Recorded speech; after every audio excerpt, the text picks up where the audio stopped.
Hello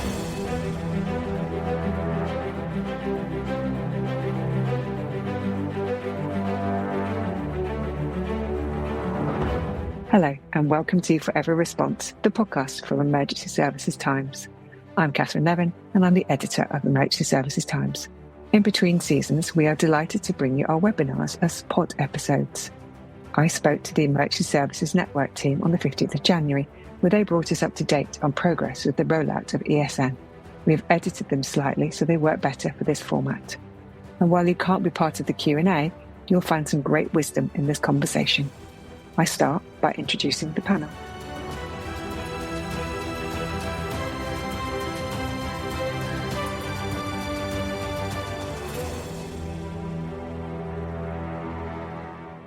I'm delighted to introduce Nigel Smith, Tomas Vanderick and Paul Peck. Nigel is Delivery and Deployment Director for the Emergency Services Mobile Communications Programme based in the Home Office. Thomas is Delivery Director for ESN at BTEE, also in the Home Office. And Paul is ESN Lead at IBM. Welcome to you all. It's marvellous to have ESN back with us. We had you at the show. Nigel, you were on the stage with us. Thomas and Paul, your colleagues, joined us on the panel led by Niall Stoko. So we had that great session, which is now available as a podcast episode. So anybody watching this, if you're very keen, you could go and listen to that on the For Every Response podcast. We're 4 months on, but before we start to talk about ESN today, I'd just like Nigel, in terms of your experience at the show, having that panel experience, how was that for you? So I think that was a great opportunity for us, obviously having restarted the program or certain elements of the program at the start of last year. It was a great chance for us to share where we got to with everyone. And from our perspective, most importantly, to allow people to ask questions. We feel now we've got a lot more to say about the program. There's some really positive news. And it was a really great opportunity to get people's points of views and questions so we can start sharing the message about what ESN is going to do and some of the challenges with that and the user communities. Excellent. Good. So the show is a great place to come and learn, but not everybody could come to the show. So we now have this webinar, which is fantastic to bring you together to tell us all about where you are today in 2026. So, but before we start talking about the detail, I wonder, Nigel, could you give us an elevator pitch for ESN and tell us what the problem it is it's trying to solve for the emergency services? Sure, of course. I'll try and be brief. It's a very complicated solution. But as everyone knows, airwave has been used for emergency communications now for a good 25 years. It is a tried, trusted, safe and secure system, resilient and robust. Everyone has got used to that system. Unfortunately, like most systems of that kind of age, it's starting to get harder and harder to support the system, to find the hardware and technology to keep the system running. And people are probably aware a lot of other countries are now moving towards a 4G solution based around commercial networks. ESN is essentially going to do that for the UK. So for England, Wales and Scotland, for all three emergency services, nationals and sharers. And it will enable a fast, safe, secure voice, video and data running initially across 4G. And then in the future roadmap moving to 5G, giving there's immediate access to life-saving data, images, information on live situations and emergencies on the front line. Clearly, the starting point for us is to get to airwave equivalence. We've got to get to a point where we can replicate a safe and secure service, and we're very passionate about doing that, and then expand that service out from there to give a more robust and additional feature-rich solution set. And if I may just build on that just very quickly, last year, just so people are aware, we've been running coverage. We continue to extend coverage, and we're taking now additional calls, several hundred additional calls per month for 999 through that, the new elements of the service. We're expanding the in-building coverage. We're looking at power resilience. We mobilize the program. We've got our first high-level design complete, and we've got our first set of environments built through the 2 data centers we put together. We've done some demonstrations now, proof of concept demonstrations of MCX communications, which we showcase at Case, and we've got a coverage portal demonstration, which we also showcase at Babco, that we can talk about in a little bit more detail later on. Right. Now, Nigel, that was a very, very long elevator pitch. We've gone to the top of the Shard and back, I think, which is absolutely fine. But you've given us lots and lots of things there. So let's find out from Thomas and Paul about as the suppliers. You were very keen at the show to talk about the partnership. This is why we have you with your two key suppliers here. So I wonder if Thomas and Paul, you could talk about what that's like being part of this partnership and what it's been like working in the Home Office on this programme so far. Perhaps I'll start with you, Paul, and come to you, Thomas, afterwards. Yeah, absolutely. So first of all, thank you for having us on the show. It's an absolute privilege to be able to be here and talk to this massive community about such an important program. So Paul Peck, I'm a delivery lead for what we call user services on the ESN program. So I'm from IBM and part of our complex delivery practice. But user services is a true ecosystem of partners, and we'll go on to a little bit more about those in a minute. But it's been a real privilege to get stuck in this last year and working closely with Tomas and the mobile services team, as well as all of our colleagues in the Home Office. I think first and foremost, this is a huge program. There's an awful lot that we need to do, not just across our respective areas and working with our Home Office colleagues and Nigel's team, but working with the user community. And first and foremost, what we've had to do is sort of from scratch build some really strong, collaborative and open relationships across all the teams. That has very quickly kind of built and borne fruit throughout the last year. And it's allowed us to have really, really constructive conversations. This is going to be a big program. It is going to have challenges at times, and being able to openly talk about those and then come up with constructive ways to resolve those challenges has set us a fantastic foundation for us to progress over the next couple of years towards our delivery targets of delivering ESN and shutting Airwave down safely. Yes. It is an incredibly important program. And obviously we all have this massively shared goal of delivering this program safely because it is so impactful and it is so meaningful for our user community. And I think that sense of unified purpose has allowed us to really, really build those relationships quickly and get them established. So yes, I think first for myself, speaking on behalf of the user services team, it's just a massive sense of pride to be part of this program, to start working. It's so nice to hear your passion, Paul, the way you talk about it, the way you talk about users and relationships. This is a really positive thing. Now, Thomas, let's hear from you. What's it like from the BTEE point of view?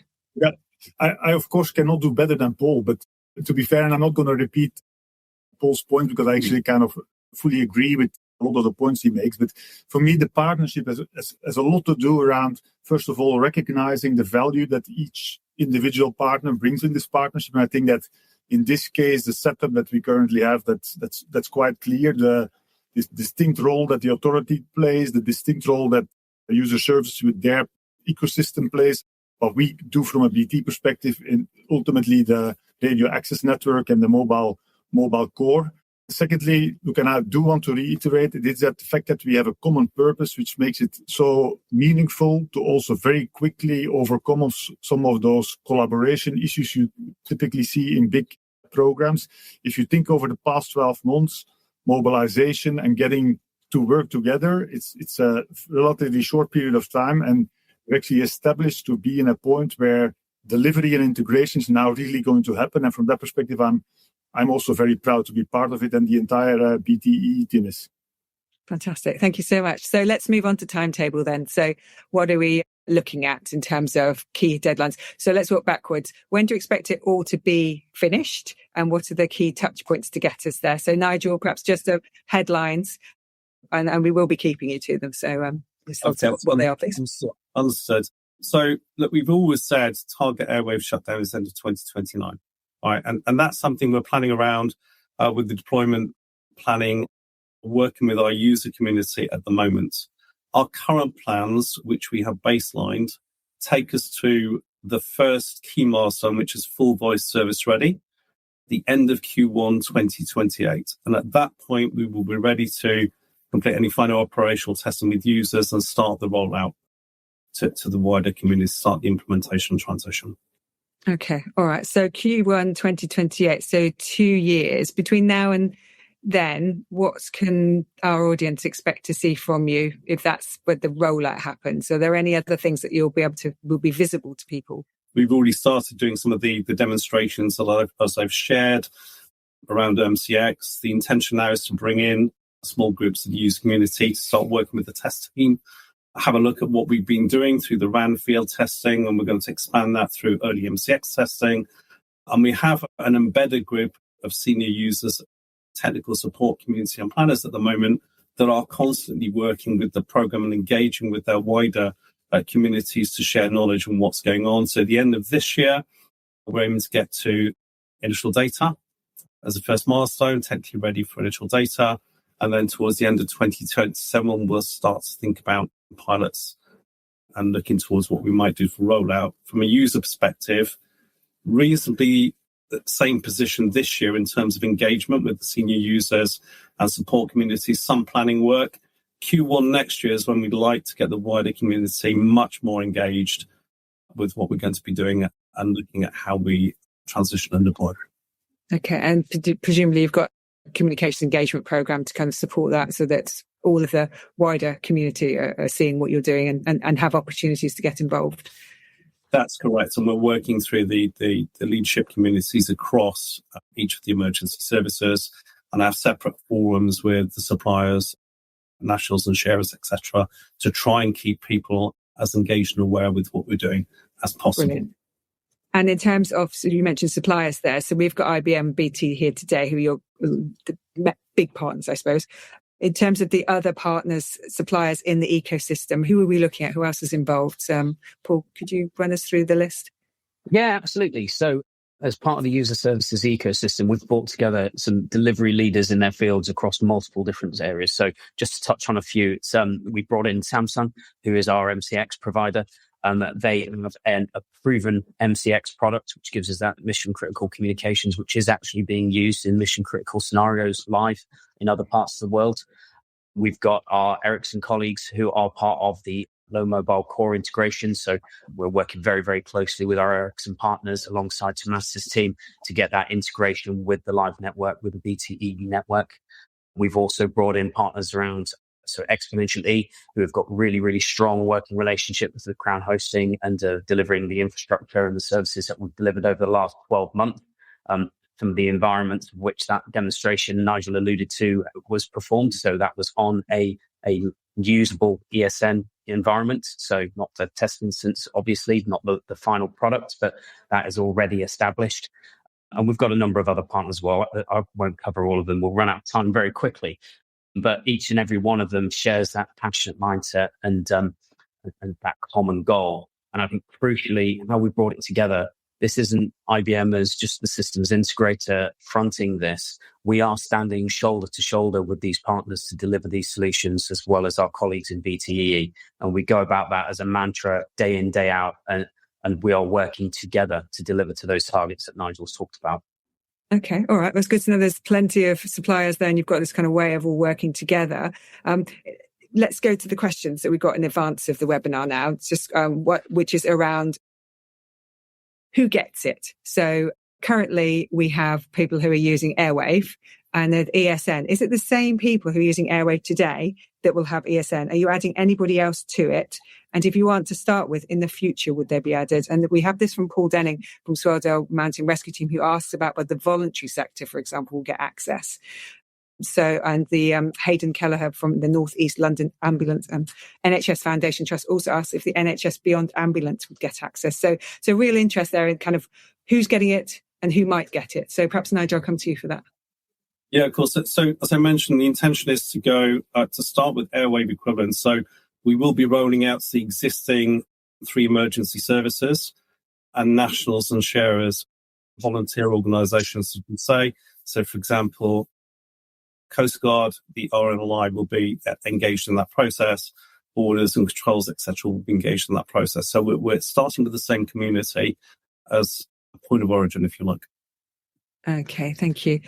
So I want to talk to you about delivery risk now. So we've talked about the timetable. We now know it's the same people who are going to get it, who have it now will have the new version in the future. In terms of the risks of delivering, the complexity of this program, it is a big program, and people will want to know, do we know it's going to work? So in terms of the risks, I will just point in terms of specific risks. The question here that's been voted 4 times so far talks about resilience options. And it talks about the major power outages that have happened elsewhere. about power supply resilience. Now, that in itself is a risk. So I wonder if we could talk broadly about what the main delivery risks are and then specifically address that point there, please, for me. Who's best to answer that one? So I'll probably pick that up, and then if others want to come in, we can kick that around. So just as a general point in terms of risk, like most programs fail when you mobilize them. That's one of the key points of failure. We're way past that. We've got through design, we've started building things, we started demonstrating them. So all of those are good things. Some of the key challenges for us at the moment, probably two to focus on: concluding the procurements, in particular around control room interfaces and devices and the wide area network. They're the three outstanding ones that we're working on. And obviously interfaces into the system are always a concern on any solution, in this case, particularly complicated. So that's something we're paying very close attention to. In terms of kind of resilience and power resilience, probably Thomas is best placed to answer that.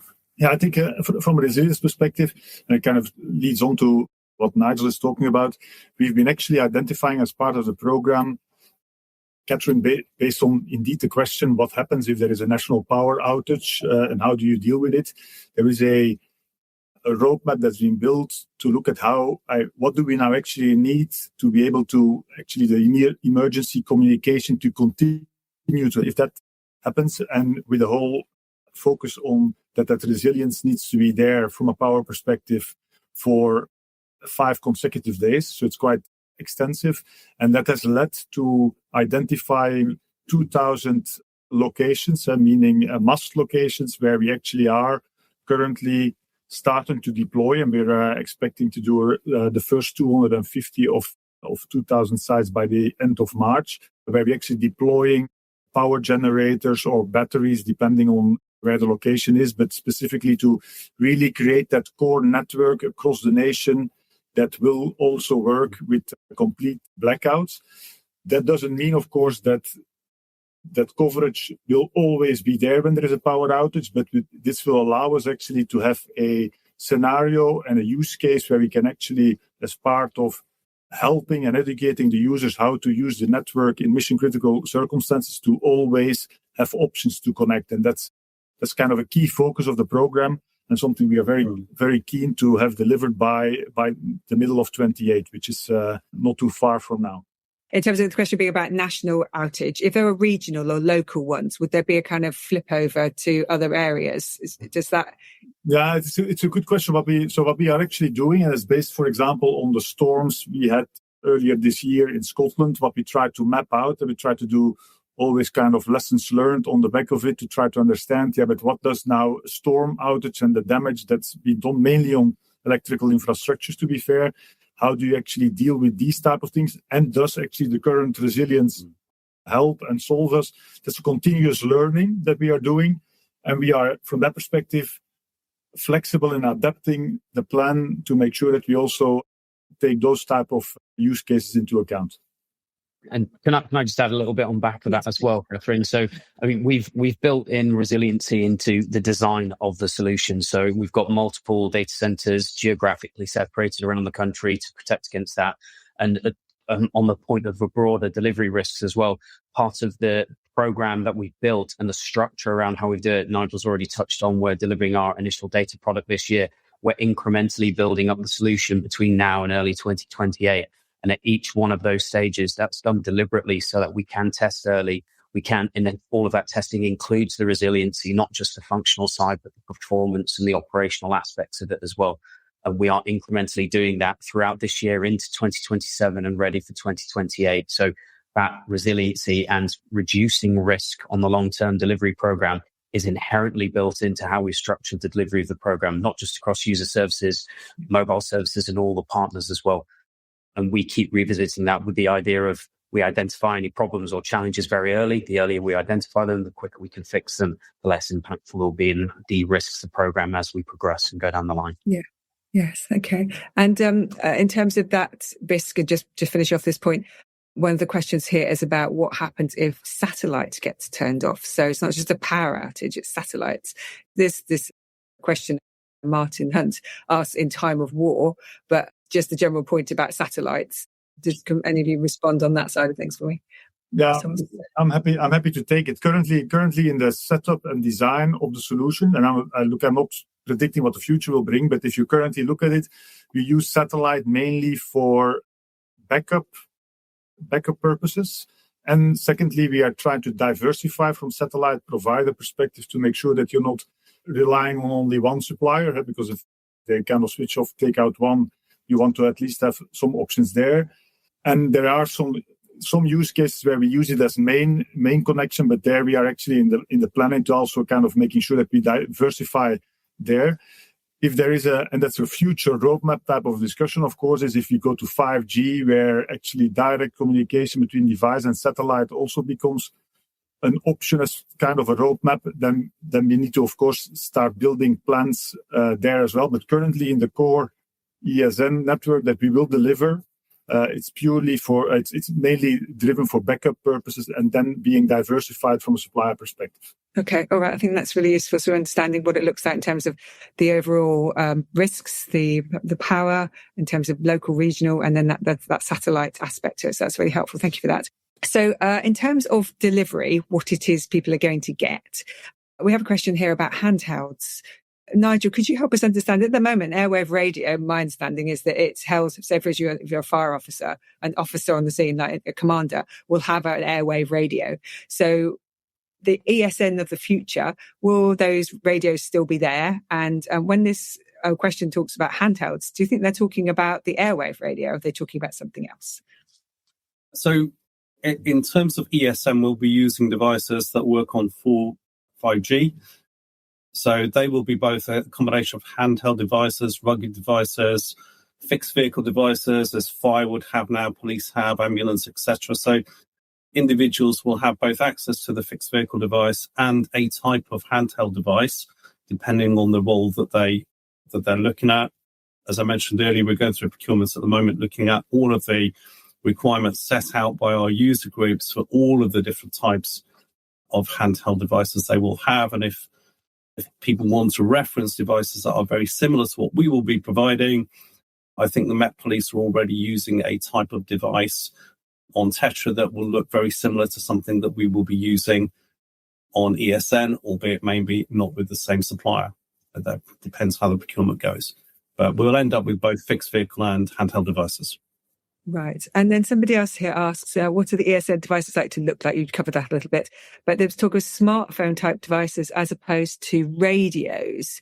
So I talked about airwave radio just now, but will they look like the smartphone that I have, for example? Will it just be full of apps? Not quite. No? Not quite. There are some that will look a little bit more like a smartphone and have more access to that. Probably Thomas can answer better than I can on that front.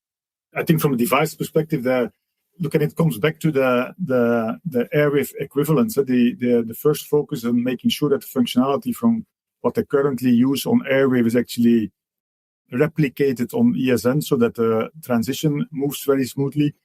I think from a device perspective that there is an evolution going to happen on the back of transitioning to airwave. I'm pretty confident, but it will not be your regular smartphone to start with. I don't think that's very realistic or the right thing to do. Okay. And in terms of what people will be able to do with these devices, if you've got the physical device, but the actual activities that are taking place, will that be different to what they're used for now?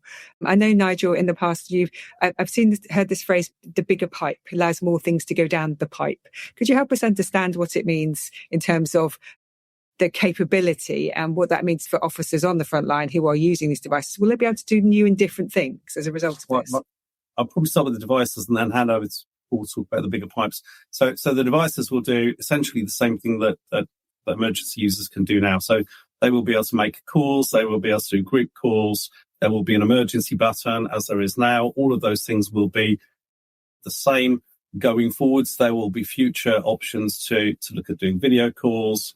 We will be providing location information for control rooms so people can find individual users on the ground. We'll be moving to 5G over time. The bigger pipe is about how much communication volume transactions we can deal with across the system. Paul, I don't know if you want to pick up on what we did in that space with the lease lines and why we went for slightly bigger pipes. Yeah, sure. So it's a bit of a combination between myself and Tomas, but effectively, if you think about the airwave system, that's been purpose-built for the emergency services network. But if you're talking about the number of first responders and people using that, we're talking hundreds of thousands, whereas we're switching over to a network that is purpose-built for everyone in the public domain to use, which is millions of people. So the capacity there is already a lot higher. We built purpose-built infrastructure in the data centers and with our systems so that it can handle a higher flow. As Nigel says, part of the features that will come with ESN will be things like video call. So at the BAPCO demonstration last year, we did do a live demonstration where you could see a video chat. Obviously, you can't do that with just a standard airwave handheld radio. Inevitably, when you're sending data through the pipeline, you are going to need more bandwidth. You are going to need more capacity to handle that versus a standard voice call. So all of those things are being built and baked into the system as we go. And then back to that point I made before about the incremental build-up, we've referred to initial data coming later this year. That's the first part for us to showcase some of those features coming through. And then we build features on top of that as we go throughout 2027, ready for early 2028.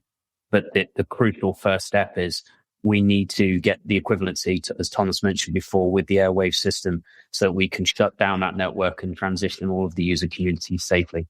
And that is first and foremost the priority, making sure we can do that safely and response can rely on the network as it is and make sure that they get the connectivity when they need it.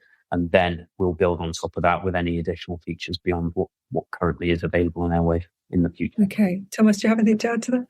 Maybe to add, and I think I fully agree with what Paul says, but besides the fact that you have big pipes in the core, the fact that your radio access network is actually based on 4G and in the roadmap, of course, also 5G as technology means that you have high capacity available. And that means that when there is an incident happening in a congested area, for example, that the ability to prioritize mission critical communication will be just much easier to do compared to a current airwave environment. And that's, to be honest, also what we actually see in testing environments, which we have been doing over the past 12 months. So from that perspective, it's going to be quite a leap change. And on top, the fact that you have 5G in the roadmap, that will also in the future allow 3D type of localization capabilities, direct satellite type of communication. So from that perspective, it opens up so much more opportunity for reliability of the network.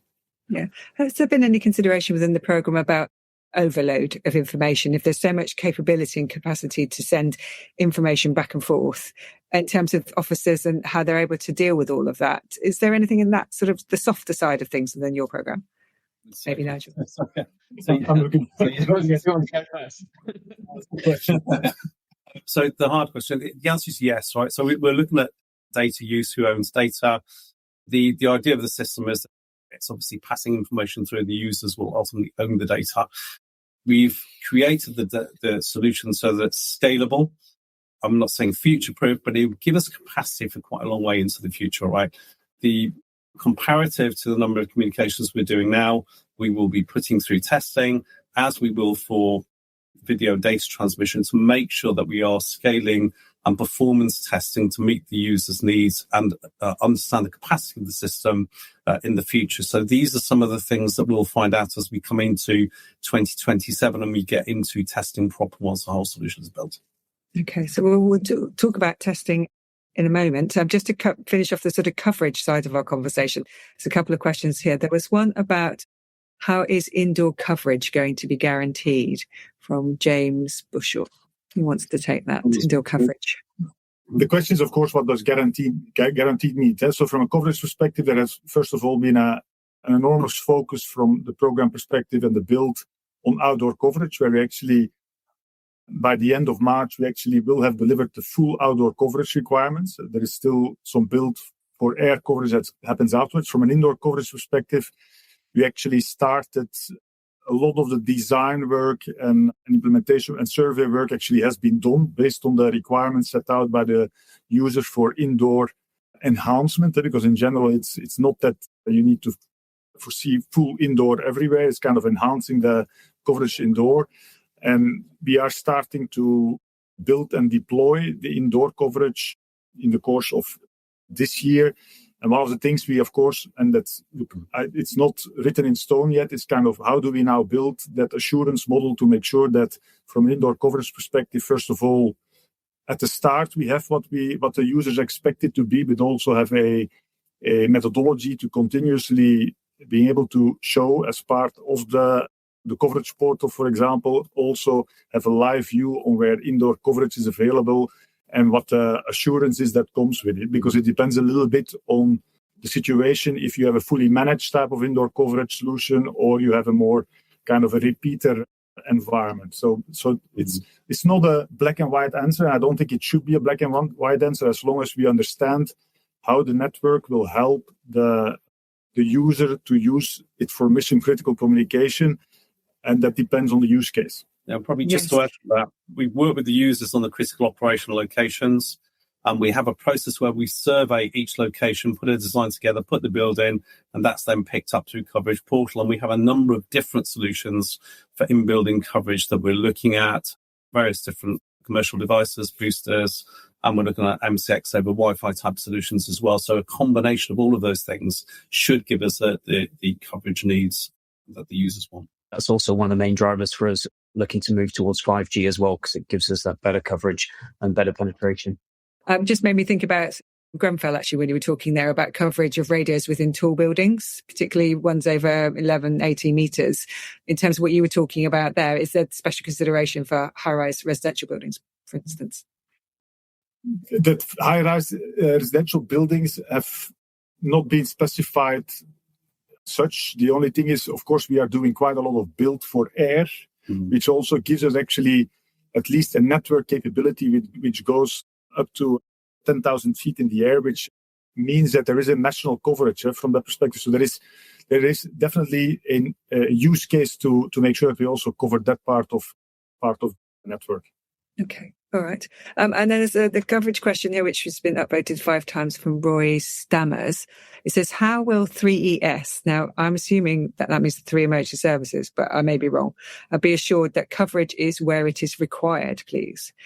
So I think we may have made these points already, but in terms of assurance about coverage broadly across the country, from the very tops of Scotland to the very tops of bottom of Cornwall, what assurance can we offer in terms of that? Let me start with a few points. So we're building on top of the largest commercial network in the UK. All right. So there is already coverage there. To that, we are adding, through extended area services and rural services, additional coverage to enhance that network. What we are doing with the user community and what we're trying to share at the moment is a number of things. The coverage portal will show the existing coverage from that commercial network. So you'll be able to go and have a look, and the level of detail and resolution on that is very good indeed. So once that comes out now in August, that will be available for users to have a look at. As I say, we're already going out and testing through the field testing, early MCX, with user communities in high density areas, at key events, remotely out in Scotland, through high speed driving events. We've done a number of different things, including air testing, to demonstrate that the coverage is available when we need it. Are we going to map exactly to the coverage that you have with Airwave? No, we're not. Are there going to be some knock spots? Yes, there will. There will probably be slightly different ones. Our commitment is to give the users the coverage that they need as far as we can within the program, but there are always going to be some gaps, and I know the operational work hours that the users currently have to deal with some of those at the moment. So we'll work with the user community to support them as far as we can with that. Yeah, I think Catherine, to add on the coverage intelligence portal, the whole intent of it, and the first release is out there, and so that the whole intent is actually to give real-time data on where coverage is available. It will give the status of the location's availability. That means that if a mast is down, it will be very clear in the portal. The next release will include the indoor view. It will start including the views from a resilience perspective. And the whole intent is that we actually give the users a tool to be able to operationally plan, to do scenario planning, so that in case you have a black spot, for example, that for every use case it's understood, but how do we then still have coverage available in those use cases for mission critical communication? Because if you talk about airwave equivalents. It's not about mapping the coverage from airwave ESN, but it's actually making sure that ESN delivers coverage when mission critical communication is needed. And that's where the whole focus sits, and that includes all the temporary solutions we have. So from that perspective, coverage is a very, very large topic and not purely looking at a national footprint, if that makes sense. Okay, no, understood. Somebody's asking here about air cells for aircraft and helicopters going live at the same time as ground infrastructure. You talked about 10,000 feet up in the air, so presumably that's for aircraft. So what's the answer to that? I'm afraid I'm not sure I understand more than what the question's asking there around what's required. Who's best to answer that? Just in terms of timelines, let me start that. So in terms of the first device will become available Q1 this year. So we're looking to get Tetra replacements available, working with the MPAS teams on that, because I know they've got a fleet replacement. We're closely integrated into that team. What that will then do, it'll give us some resilience for air, in as much as we'll have a device that will support them. Some of the devices are now aging, and then we'll bring interworking into line. So as we start the rollout to the user community, we will probably be working with the new Tetra device and using interworking to communicate to ESN. And then as the ESN device becomes available through transition, we will start to roll out that device to the air fleet.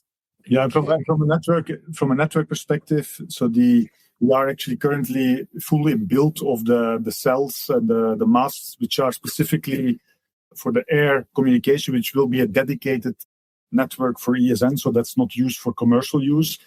And we expect to finalize actually that coverage piece from an air perspective by somewhere at the end of 27. So from that perspective, we will be well ahead, ready to start testing when the devices, each will be deployed in the aircrafts, will be ready. Excellent. Thank you. Yes. We had NPAS at the show, at the Emergency Services Show, and they showed their new drone. Would the drone be included in that? In terms of capability. Testing the device sometimes, but, if it's the aircraft. Yeah. Yes.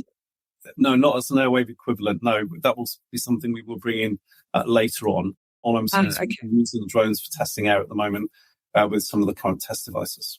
Okay. All right. So lots of stuff about coverage. I think we've done that quite well. I'd really like to just, because I'm just conscious of our time, understand how your testing has been working, and particularly this idea of the large scale events. Imagine that all those people on the Thames at New Year's Eve, all with their phones, and if you needed to have lots of airwave radios if something happened, if there was incidents. Could you give us a sense from maybe New Year's as an example about how you will make sure that it can work when there's so much connectivity going on in an instance? So Thomas, perhaps could you take us through how you're doing your testing and how you're reassuring yourselves that this will work when there's so many people involved? Yeah, and I will talk about it. I can tell you it's not a DTE only activity. It's actually a very joined up activity, because it's so fundamental actually as part of delivering ESN, is actually continuously trying to create the proof points that actually it does what we expect it to do. So we have actually this Renfield testing. We did 2 phases. We did the first phase in the first half of the year, and now the second phase to kind of reconfirm the learnings from the first phase in the second part of the year, where we did 11 events, which the last one was on New Year's Eve in London, indeed, where we actually with 320 devices, actually during high density and kind of a high loaded network, started testing all the functionality that we require from an ESN perspective. And that starts actually with the fact that we chose to use unicast as a methodology for communication, actually testing, does it actually fit within the network and does it work? And then mainly focus on voice quality, accessibility of the network, retain performance once you're on the network.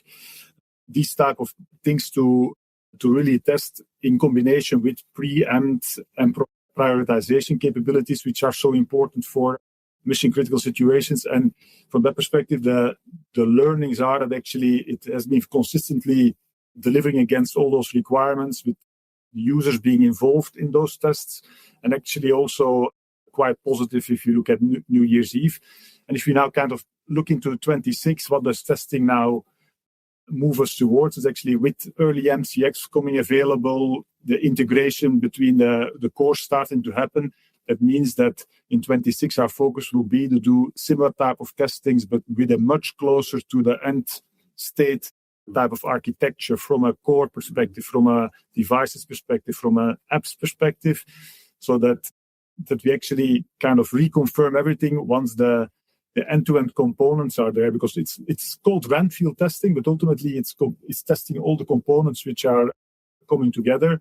And one of the key events, for example, we have now scheduled for in 26 is Notting Hill Carnival, which has very specific metrics, because you have a lot of people who are moving around, where at New Year's Eve people are very static in one location.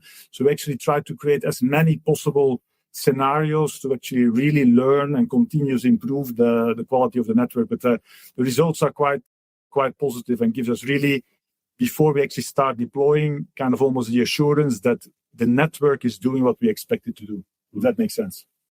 All that fantastic testing that Thomas and the team have been leading on has been demonstrating some real confidence in the solution.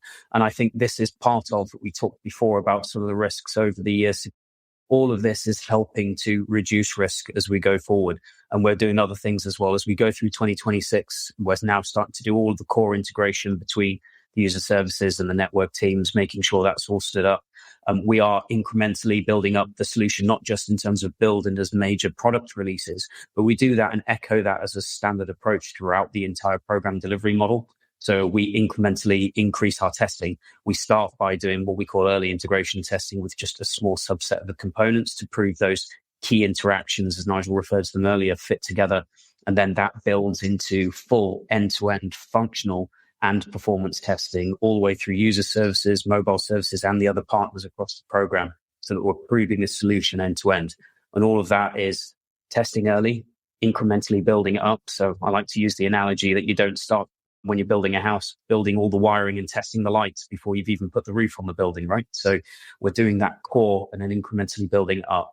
That will inevitably help reduce risk as we move forward. But also, and I think just as crucially, it builds that confidence, not just for us as a program, but for our user community and the user representatives that are involved in this testing, which they will be and are planned to be and have been to date as well. So over 2026 and 2027, while we're doing this integrated testing, we will have our user community representatives engaged as part of that testing. So we're doing it together, shoulder to shoulder, not the program is doing this and then delivering it to the users. We're doing it with them. Yeah, absolutely. I think user confidence is absolutely critical in terms of what you're talking about here. I'm just conscious that we're coming towards the end of our time. I just want to pick up a couple of smaller questions that we've had. One is around ESN SIMs being available for emergency services suppliers to integrate their products into ESN. Nigel, is that something you can pick up on quickly for us? So obviously the devices and the SIMs will be essentially issued from ESN. So there will be SIMs, so they will be available to people who've got certified devices. There is a subscription charge, obviously, for the SIMs. Don't know what that will be yet, and there will be a charge for the devices. Again, we don't know what that will be yet, but we'll share that as soon as we have the information. And that charging you're talking about the individual services having to pay for these devices? Correct. Yeah, okay. And then so the question that links to that is somebody has asked here, Ewan Richards, are there any plans for airwave radios to be traded in or bought back to reduce the costs for the swap over? So, if you give one, you get the other, to get the new one half price. So how does it work? Completely different providers would be a monumentally complicated solution. Unfortunately, it's not something we're able to do. So what will happen to all the old devices? They'll have to be returned to the user or destroyed as normal. Normally, if the devices are end of life, they are destroyed in a fixed, secure manner. Okay, so just treat them in the sense of any equipment which is being traded in for something else. Nothing special with the program. No.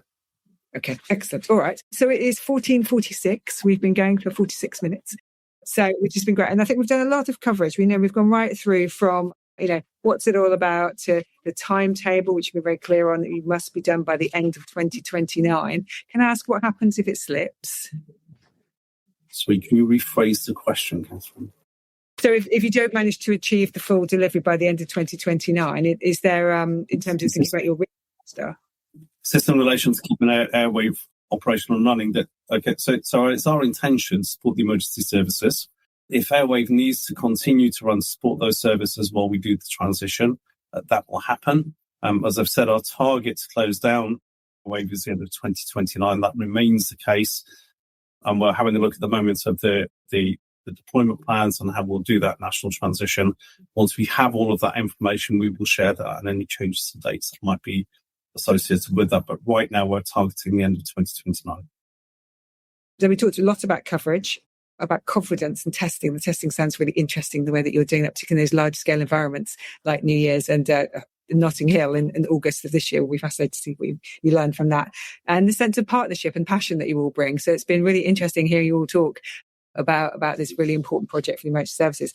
To finish us off, and unfortunately I'm not going to be able to come to any more questions, so thank you to all our viewers for sending in so many of them. There has been an awful lot, is to ask you what one piece of advice that you would give our viewers today. So if you wanted them to go away and have a chat with somebody over Teams or in the coffee room or wherever they are, what would that be? So Nigel, what would you like people to go and talk about when it comes to thinking about ESN?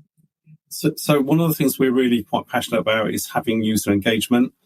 Get engaged with the program, ask questions, find out what's going on, talk to your senior users, make sure you're aware of what's going on and you know the timetable and you know what's coming. It's really important we work with you to get the right solution for you.